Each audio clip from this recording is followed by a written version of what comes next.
Jusqu'où le malade peut-il se prendre en charge? C'est intéressant que ce soit Eric Balès qui ait posé la question, parce que quand on le connaît, on sait à quel point lui a réussi à dépasser sa maladie, à complètement se prendre en charge jusqu'à un grand niveau d'expertise par rapport à sa maladie et jusqu'à transmettre cette expertise à d'autres patients et parfois même à échanger avec le corps médical. J'aime pas tellement la notion de prise en charge, parce que elle fait un petit peu voyage organisé dans ce parcours de soins, avec ses passages obligés, ses boutiques, ses arrêts minutes. Je pense que concernant le patient, on est plus sur une prise de pouvoir, sur une capacité à faire des choix, à prendre des décisions par rapport à sa maladie.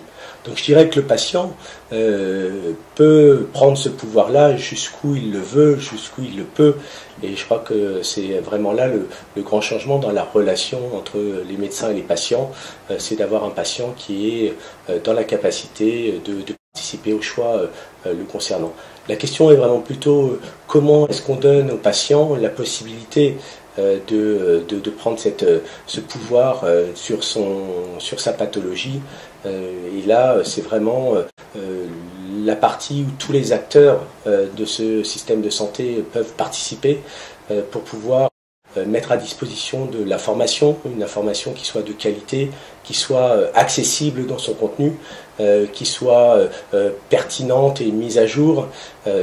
C'est aussi sur la partie formation qu'on peut avancer, et là aussi tous les acteurs peuvent apporter leur pierre à l'édifice. Alors ça va de la formation pour le patient à comment trouver de l'information sur le web, à comment l'utiliser, jusqu'à une formation, on parle d'éducation thérapeutique du patient, faite éventuellement par des professionnels de santé, voire des patients experts, pour pouvoir permettre à chacun de se prendre le plus en charge possible sur sa pathologie. Il y a aussi aujourd'hui de plus en plus d'outils qui peuvent aider le patient dans la gestion de sa pathologie. Ça va être des outils qui vont aller d'outils mobiles. On pense à des serious games, on pense à des outils qui permettent de suivre notamment des lecteurs de glycémie sur des smartphones, et des choses comme ça. Il y a toute une palette de dispositifs qui permettent aux patients de plus en plus de se prendre en charge dans sa pathologie. Et cette prise en charge vient de plus en plus en amont, c'est-à-dire qu'avec ces outils-là, le patient va de plus en plus aller dans la prévention, dans le suivi de son état global de santé, pour éviter les pathologies. Et je pense que l'avenir est vraiment là, avec les tendances du Quantified Self notamment.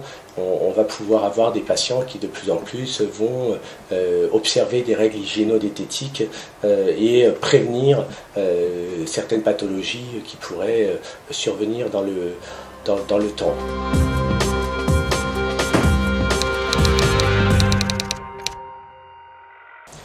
La question qui se pose maintenant, c'est concernant la prévention, c'est est-ce que c'est une responsabilité individuelle ou collective, et quelles vont avoir comme place les nouvelles technologies dans cette prévention?